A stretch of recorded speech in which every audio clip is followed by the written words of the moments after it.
Hi guys, it's Jake here at Canadian Cutting Edge, and today we're taking a look at the F761.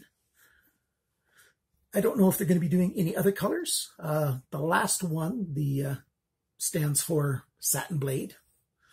If it was 7612, it would be a stonewash blade. 7613 would be a coated blade, but they're not doing any of those, just satin so far anyway.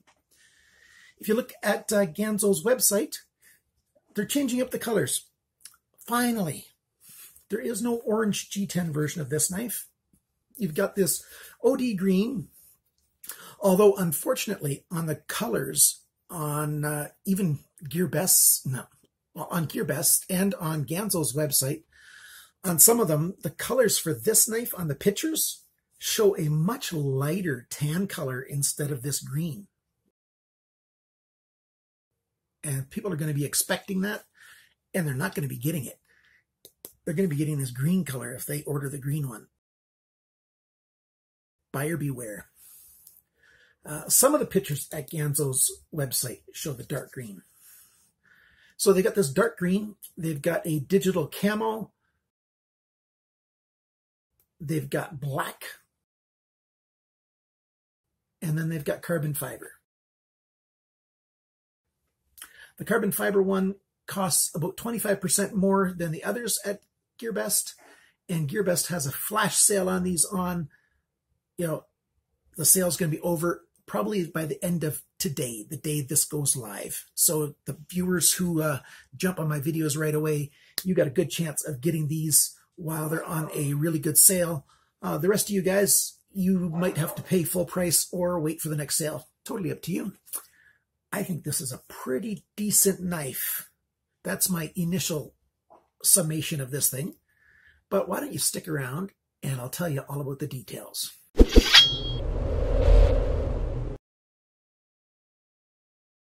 I do like the look and feel of this knife a fair bit. I am happy that Ganzo is finally doing knives of their own design. At least I think this is their own design.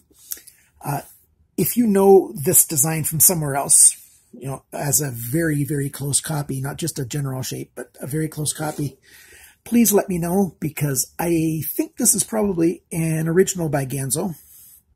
The second one that I'm seeing in the last couple of weeks, which is a very good thing. They've done some custom milling on the handle right here. That helps it look good. Otherwise, it's just a flat slab of G10. 440C stainless steel. Yeah, Ganzo's a Chinese company. This is the Firebird logo right here. Ganzo Firebird. And they've got the nice small printing on here, which I like an awful lot. And it says, Firebird knife made by Ganzo, F761 440C. Very nice. Now, I wish they would just take this and shove it up here on the ricasso, right close to the handle, so it's even less in your face than it is. But they're making progress, making it more the way I like it all the time. So what do we have here? We've got a drop point blade. It's not a full flat grind, but it's the functional equivalent of a full flat grind, because you've got an awful high grind here before you get to the flat zone.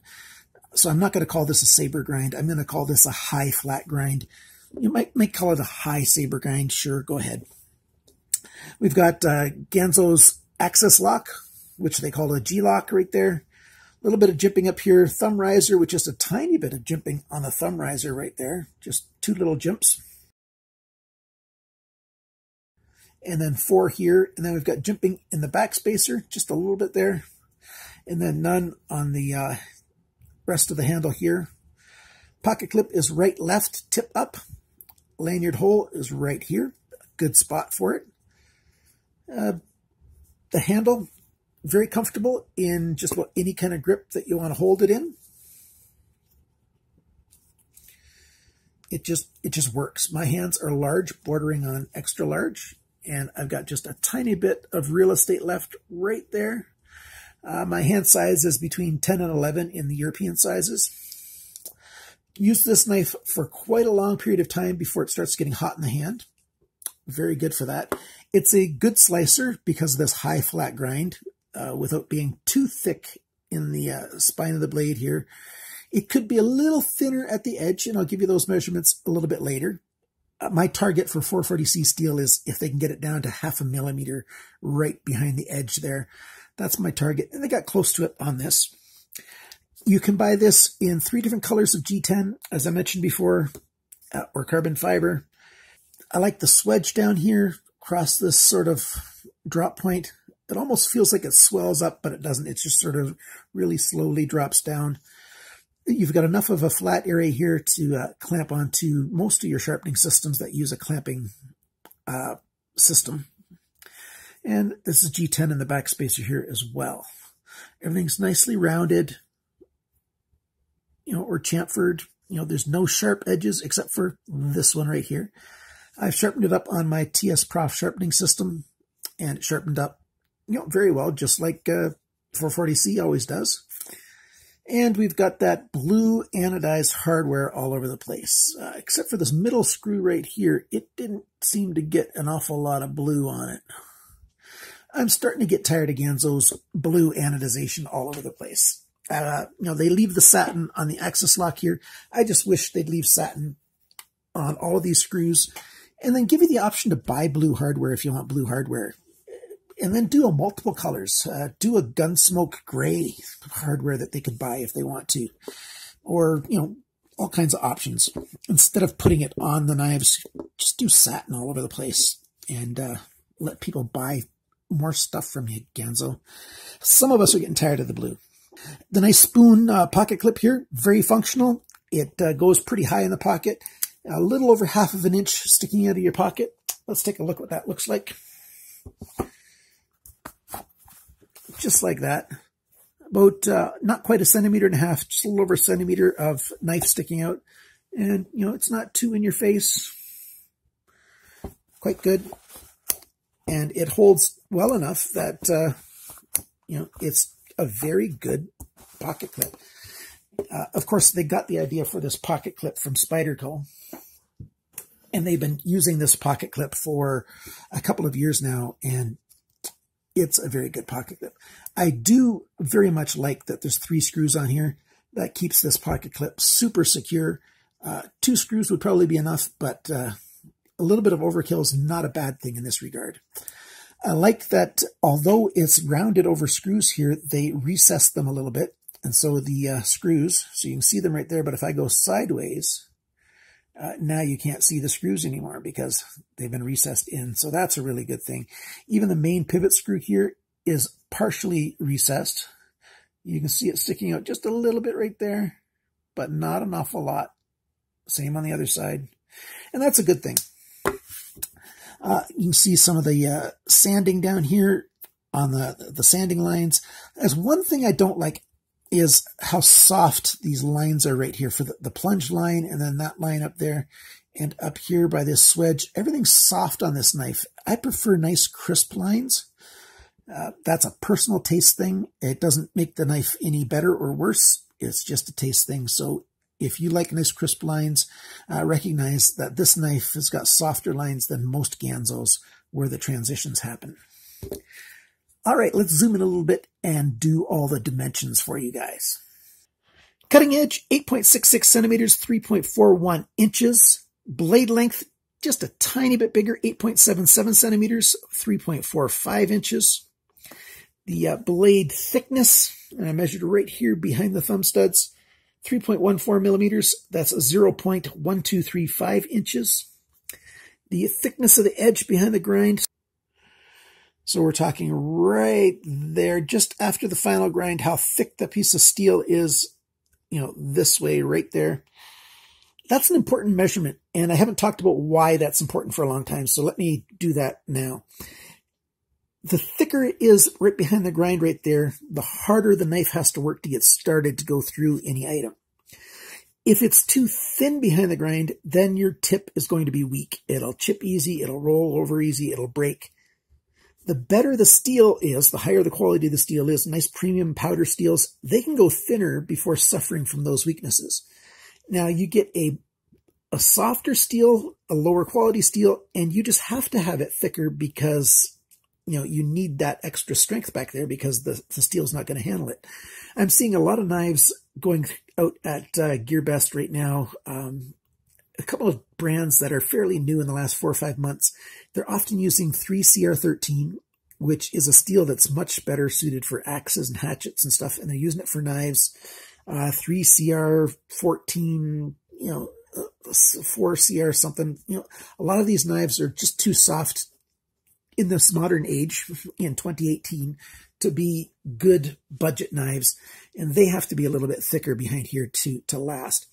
This 440C steel, its optimal point, in my opinion, is about 0.5 millimeter thick, and this stuff is 0.57 millimeters thick. That's 0.0225 inches. So not bad for the thickness behind the grind on this knife. Just a slight bit thicker than the optimal would be. Handle length, 11.62 centimeters. That's 4.57 inches. The grip area is 9.14 centimeters. That's 3.6 inches. The handle thickness, not counting the pocket clip, is 1.22 centimeters. That's 0.4785. So just a little less than 1/2 inch thick.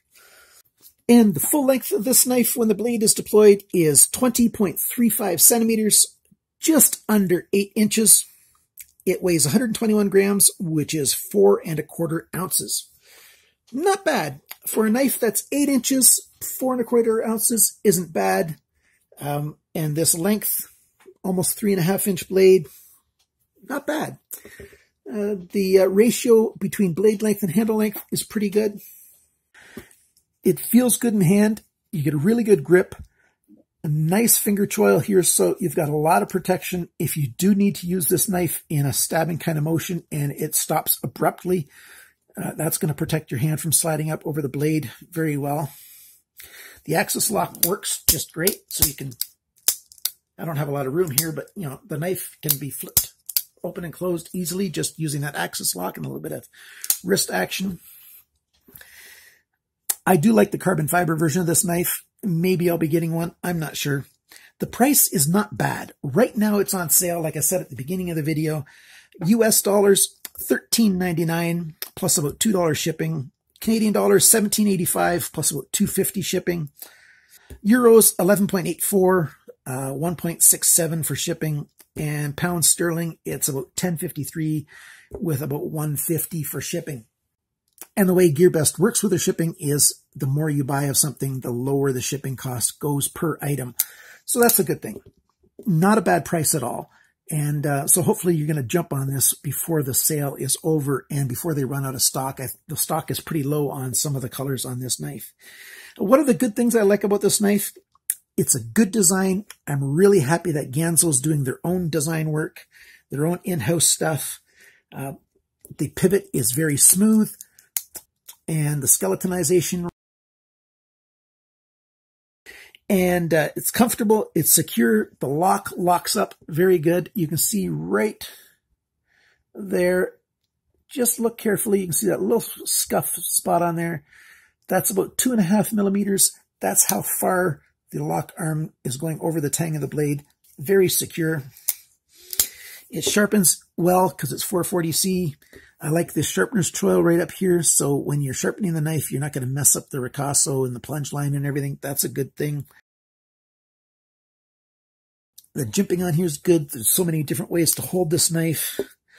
I like having this back spacer being small. I don't like having full back spacers way up here, so that's a good thing. It's almost like an open pillar kind of construction there. And what do I not like? Well, I'm getting tired of the anodization on the hardware. I like the hardware itself. It's harder than it was for a while.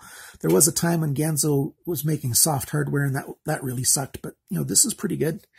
And the only other thing is really nitpicky is I would like it to be just a little bit thinner behind the grind. Do you want to see how well it cuts? All right. Let's try just cutting straight down into paper. This is one of the most difficult things to do.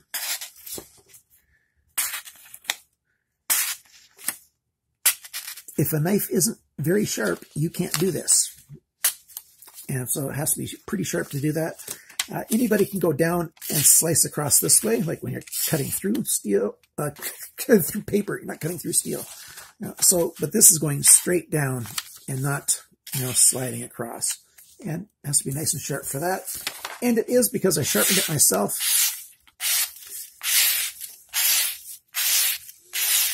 On my TS Prof sharpening system, so you would expect it to be very sharp. I don't know how many Ganzo knife videos I've done, and they're almost all this exact same steel. So those of you who've watched my videos for a while, you know that this is a good budget steel. Anybody who's new to Ganzo knives, it's time to become familiar with them, guys, because they are here to stay. This company's been around for a while, and they started taking off like crazy about 2.5 years ago. They're starting to level off a little bit. Hopefully, they're going to have another big pickup rate right about now, early 2018, by doing some of their own designs like this knife is. So that's a really good thing.